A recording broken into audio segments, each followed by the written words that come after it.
네, 안녕하세요. 제로덱입니다. 오늘부터는 본격적으로 한번 책을 보면서 공부를 해보도록 하겠습니다. 먼저 떻게 진행할 거냐면 저는 지금 미리 책을 좀 보고 왔거든요.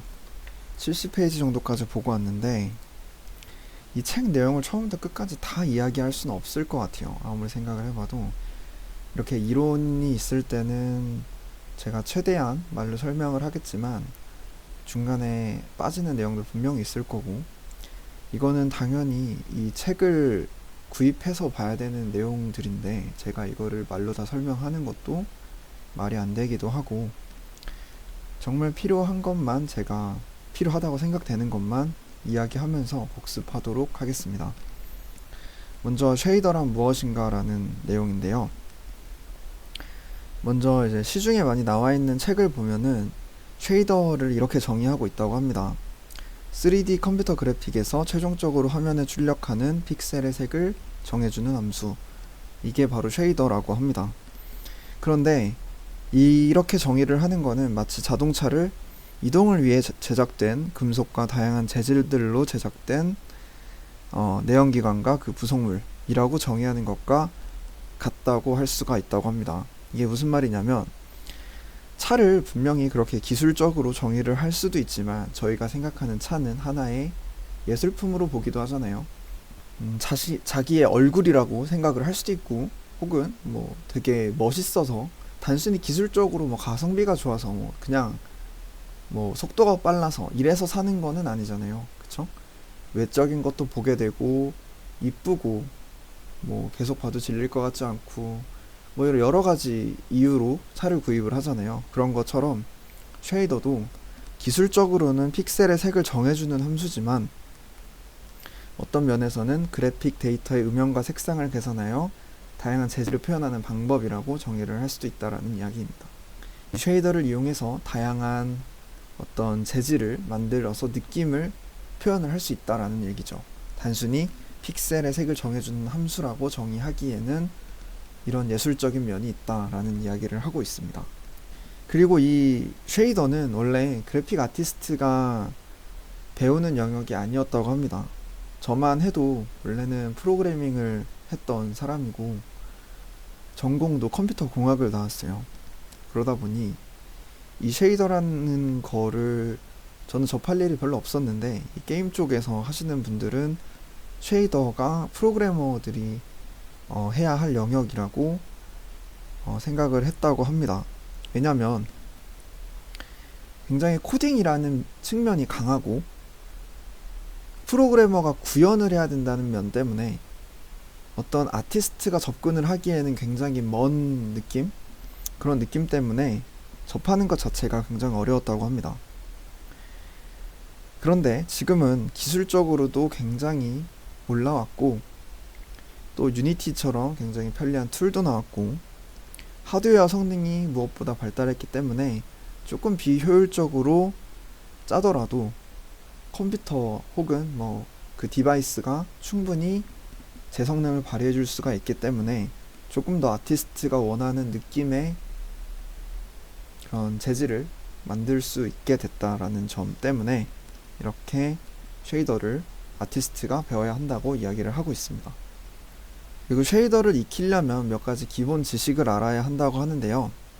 가장 먼저 알아야 될 기본 상식과 같은 개념은 렌더링 파이프라인이라는 거라고 합니다. 이걸 이해하게 되면 쉐이더의 제작 흐름을 알게 되고 여러 가지 발생할 수 있는 문제 해결과 최적화에도 도움이 된다고 합니다. 저도 이게 뭔지 몰라요. 이 렌더링 파이프라인을 제대로 설명을 하면은 아주 복잡하고 전문적인 설명이 필요하기 때문에 전반적인 흐름에 대해서만 설명을 한다고 나와 있습니다. 단계는 오브젝트 데이터를 받아오기, 그 다음에 정점, 즉 버텍스 쉐이더, 그 다음에 레스터라이저, 그리고 픽셀 쉐이더, 프래그먼트 쉐이더, 이런 과정으로 나뉘게 된다고 합니다. 우리가 알고 있는 그래픽 카드는 버텍스로 이루어진 물체의 데이터 값을 받아옵니다. 아직 화면에는 아무것도 존재하지 않고 단지 그래픽카드 내부의 값으로만 존재하는 데이터라고 합니다. 이 버텍스에는 위치값, 그러니까 즉 포지션, 그리고 노멀, 컬러 등의 정보를 가지고 있다고 합니다. 그리고 그래픽카드에서는 이 버텍스의 정보들을 가지고 버텍스들이 이어진 삼각형 면을 생성하게 된다고 합니다.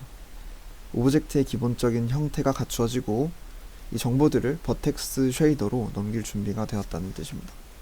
이제 그 다음에 해야 되는 과정이 정점 쉐이더 혹은 버텍스 쉐이더라고 불리는 과정인데요.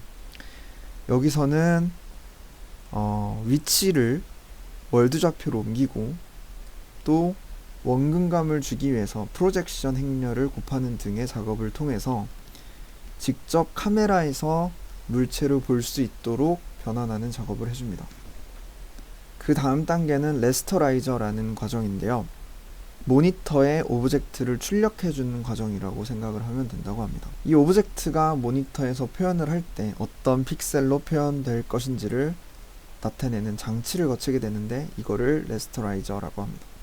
어쨌든 이게 모니터에 보이도록 이제 픽셀화가 되었는데 이 과정 자체를 레스터화라고 한다고 합니다. 자, 이렇게 모니터까지 넘어온 3D 그래픽 데이터는 이제 화면에 픽셀로 찍히게 되는데요. 아직 텍스처도 없고 라이팅도 없는 상태인데 여기서 픽셀 쉐이더 혹은 프래그먼트 쉐이더가 가동이 되면서 조명과 텍스처, 그림자와 각종 특수 효과 등을 연산하게 되면서 물체가 제대로 보이게 되는 거라고 합니다. 그 다음에 알아야 될 것이 모니터에 표현되는 색과 빛의 기본 원리인데요. 우리가 알고 있는 모니터에서 표현되는 색은 가산 혼합으로 만들어진다고 합니다. 가산 혼합이란 RGB로 이루어진 색을 더하면 더할수록 밝아지고 모두 더하면 흰색이 되는 색의 체계를 의미한다고 합니다. 잉크에서의 감산 혼합과는 반대 개념이고 우리가 만들어야 할 색의 기본 이론이기도 하다고 합니다. 그래서 일반적인 컬러 모니터는 RGB로 구성되어 있는 3개의 서브 픽셀로 이루어져 있다고 합니다.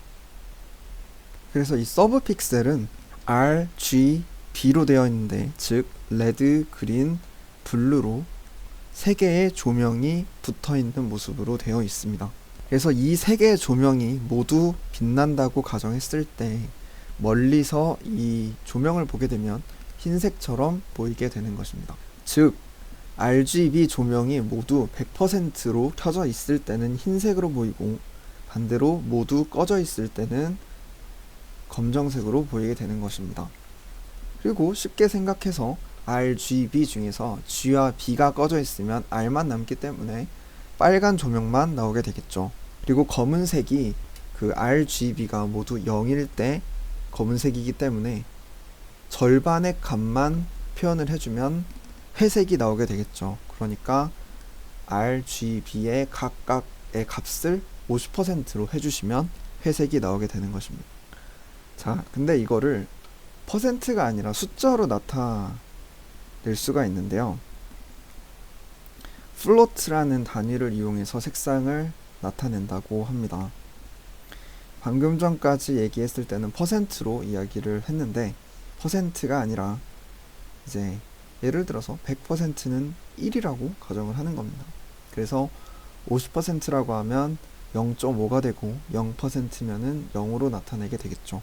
이거는 간단하죠. 그런 내용들을 계속 설명을 하고 있고요. 이제 컬러를 연산을 했을 때는 어떻게 되는지 한 내용이 또 나와 있습니다.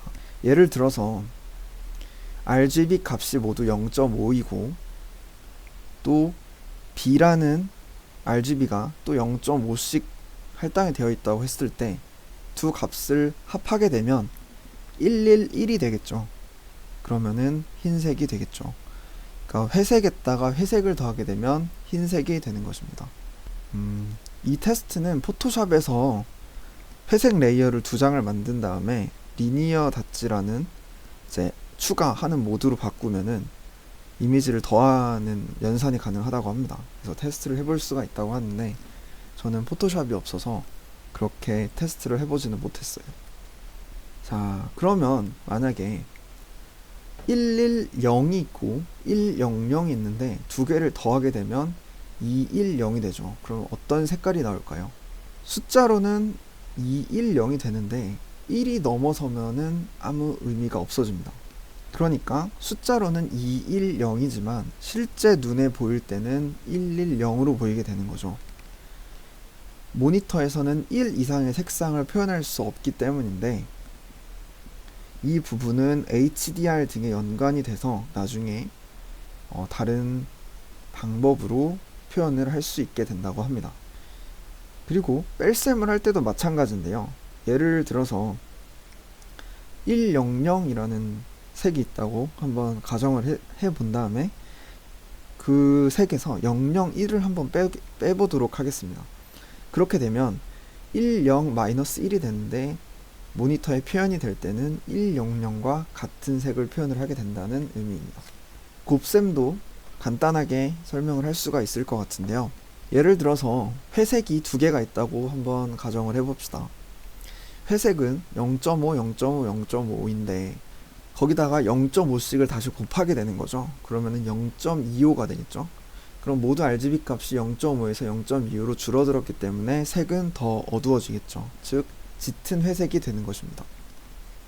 자, 그 다음에는 이제 코딩의 기초가 드디어 나오기 시작하는데요. 아마 절대강좌 책을 보셨던 분이나 아니면은 따로 프로그래밍을 전공을 하셨거나 공부를 하셨던 분들은 당연하다고 느끼실 것 같습니다. 그래도 여기는 이제 기본적으로 독자 대상이 프로그래머가 아니라 아티스트이기 때문에 이런 거를 설명을 하고 있는 것 같아요. 대소문자를 구분해라 라는 게 먼저 있고요.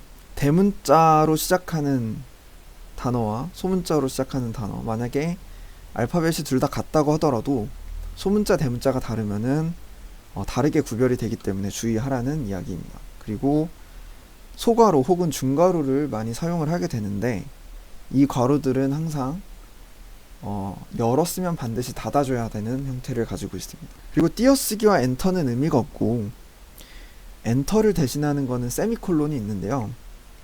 띄어쓰기를 해야 하는 경우는 변수를 선언할 때, 예를 들어서 인트형의 변수를 만든다고 했을 때 int라고 적은 다음에 곧바로 변수명을 적는 것이 아니라 띄어쓰기를 한번 해주고 나서 변수명을 적어야 합니다.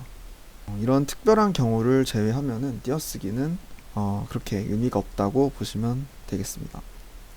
그리고 이꼴 그 기호가 있는데 이 이꼴 기호는 같다라는 뜻이 아니고요. 즉 그냥 편의상 는이라고 할게요. 이 는은 만약에 a는 b라고 하면은 a라는 변수, 즉 a라는 그릇에 b라는 값을 담는다라는 이야기입니다. 왼편에 있는 변수는 그릇의 역할을 하는 거고 그 오른편에 있는 값은 그릇에 담을 음식이 되는 거라고 생각을 하면 이해가 쉬울 거라고 생각을 합니다. 그리고 이제 주석이라는 게 있는데 주석은 프로그래밍 언어를 작성을 하는데 프로그래밍 언어는 결국에 언어로 작성을 하는 거잖아요. 키보드로 작성을 하게 되는데 만약에 제가 설명을 넣고 싶다고 해서 마음대로 한글을 막 쳐요. 그러면은 이 컴파일러는 이해를 하지 못하고 에러를 내게 됩니다. 그러니까 이 부분은 내가 한글 혹은 영어로 설명을 하는 부분이다라고 표시를 해주는 게 주석입니다. 주석은 보통 슬래시를 2번 탁탁 쳐주면은 그때부터 주석이라는 뜻을 가지게 됩니다. 자, 그 다음에 나오는 내용이 이제 유니티 쉐이더의 작성 요령인데요. 유니티 쉐이더는 쉐이더 랩이라고 하는 자체 스크립트 언어를 이용하고 있다고 합니다. 스크립트는 일반적인 코딩과 약간 다른 방식으로 작성이 되기 때문에 평소에 뭐 C 언어나 C++를 하셨던 분들도 좀 새롭게 느낄 거라고 생각을 합니다. 저도 아직 해보지 않았기 때문에 잘 모르겠지만 일단 유니티에서 스크립트로 제작된 이유는 유니티는 일단 멀티 플랫폼 제작이 자동으로 지원되는 엔진이기 때문에 모바일, PC, 콘솔 기기에 따라서 제작되는 쉐이더가 모두 달라야 되죠. 그러니까 제각각 쉐이더를 다 작성하고 관리한다는 게 굉장히 힘들기 때문에 유니티 내부의 쉐이더 스크립트로 이제 멀티 플랫폼에 적용할 수 있는 쉐이더를 작성을 해준다라는 것 같습니다. 즉 하나의 쉐이더만 작성을 하게 되면 알아서 자동으로 변환을 해준다는 이야기가 되겠죠. 그리고 이 쉐이더 랩이라는 스크립트 언어를 사용하는 방식은 크게 세 가지로 나뉘게 되는데, 먼저 첫 번째는 쉐이더 랩으로만 작성하는 거, 그리고 두 번째는 서피스 쉐이더로 작성하기, 그리고 세 번째는 버텍스 프래그먼트 쉐이더로 작성하기. 이렇게 세 가지 방법이 있습니다. 그래서 각각의 특성은 쉐이더 랩 문법만 사용해서 작성하는 방법은 아주 가볍고 하드웨어 호환성이 좋지만 기능이 상당히 부족하기 때문에 고급 효과를 기대하기는 어렵다고 합니다. 또한 자체 문법으로 이루어져 있기 때문에 다른 쉐이더 문법과 거의 호환되지 않는 단점을 가지고 있답니다. 이 방식은 최근 거의 지원 중단 수순을 밟고 있기 때문에 추천하지 않는다고 하네요. 두 번째는 서피스 쉐이더로 작성하는 건데, 기본적인 조명 코드와 버텍스 쉐이더의 복잡한 부분은 스크립트를 이용해서 자동으로 처리하고 픽셀 쉐이더 부분만 간편하게 작성할 수도 있어서 편하다고 합니다. 초보자가 공부하기에 좋고 응용하기도 좋다는 장점이 있지만 최적화에는 다소 무리가 있고 일정 수준 이상의 고급 기법을 구현하기는 어려운 면이 있다고 합니다. 그리고 세 번째는 버텍스와 프래그먼트 쉐이더로 작성하는 건데, 이 쉐이더 랩 스크립트와 함께 CG 쉐이더 코드를 사용을 하는데 좀 더 본격적인 쉐이더 작성을 위한 방법이라고 합니다. 자동으로 해주는 부분이 거의 없기 때문에 제대로 된 CG 쉐이더 방식으로 버텍스의 좌표 변환부터 제대로 처리해야 작동을 한다고 하는데, 사실 무슨 말인지 잘 모르겠어요. 어쨌든 배우기는 좀 힘들지만 완전히 수동으로 제어할 수 있기 때문에 최적화와 고급 기법을 표현할 때 좋은 방법이라고 합니다. 그래서 이 책에서는 서피스 쉐이더를 배워볼 예정이라고 하고요. 앞서 언급했던 대로 서피스 쉐이더는 복잡한 연산이 상당히 생략되고 자동으로 해주기 때문에 초보들이 배우기가 좋다고 합니다. 어쨌든 결정적으로 일단 다양한 환경에 맞는 쉐이더로 자동으로 분기가 된다는 점, 이게 아주 크겠죠. 실제 업무에서도 상당히 간편하게 사용할 수 있는 장점이 있다고 합니다. 일단 오늘은 영상을 여기까지만 찍고요. 다음부터는 72페이지부터 한번 제가 공부를 하고 나서 다시 영상을 찍도록 하겠습니다. 실습이 있을 때는 제가 어떻게 영상을 만들어야 될지 아주 고민 중이라서 일단은 오늘 영상은 여기서 마치도록 하고요. 다음 시간에 뵙도록 하겠습니다. 도움이 되셨다면 구독과 좋아요, 알람 설정까지 해주시면 정말 감사하고요. 좋은 영상으로 저는 찾아오도록 하겠습니다. 감사합니다.